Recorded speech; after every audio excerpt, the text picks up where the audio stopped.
creamy wind pongal or savory pongal with lots of cashew nuts the way I like it.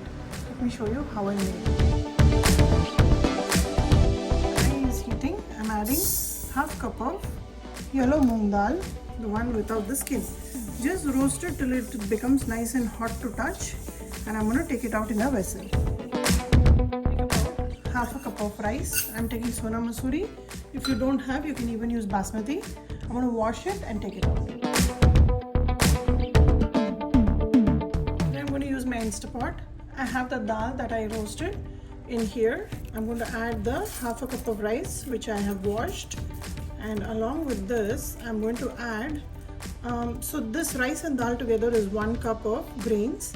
Now for this I'm going to add 4 cups of liquid. In that 3 cups is going to be water and 1 cup is going to be 1 cup of milk, and now 3 cups of water, 1 more cup of water.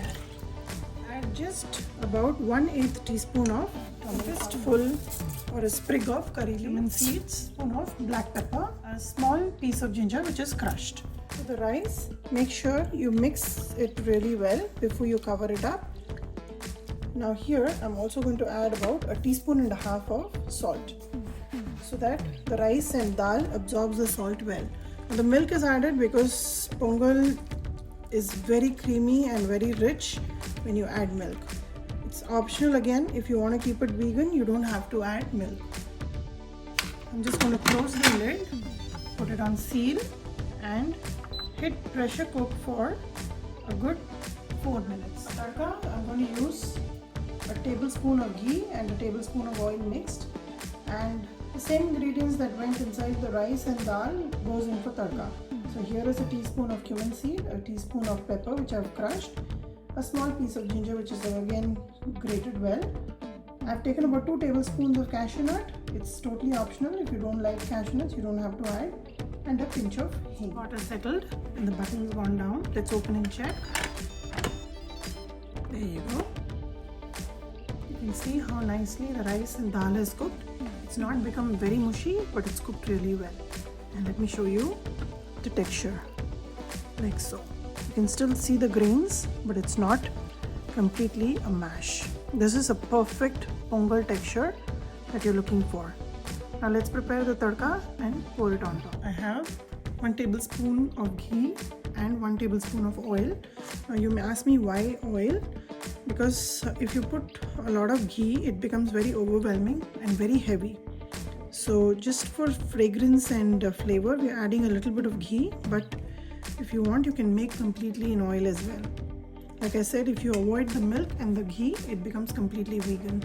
So I'm just going to wait for the heat up so that I can add the tadka ingredients and pour it on top of the pongal. Once the oil and ghee is melted, add the ginger, the cumin seeds, the pepper, and let it slowly infuse and release its flavor in this so that it flavors the pongal really well.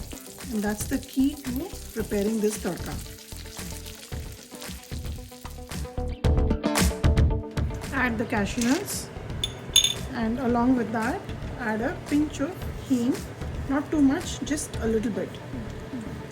And along with this I'm going to add a little bit of curry leaf. A roasted curry leaf in the pongal is always very delicious. Just a few leaves is good enough. So mix it well, and once the cashew nuts are nice and roasted brown, we'll pour it in. Let's add it to the pongal. Here it goes.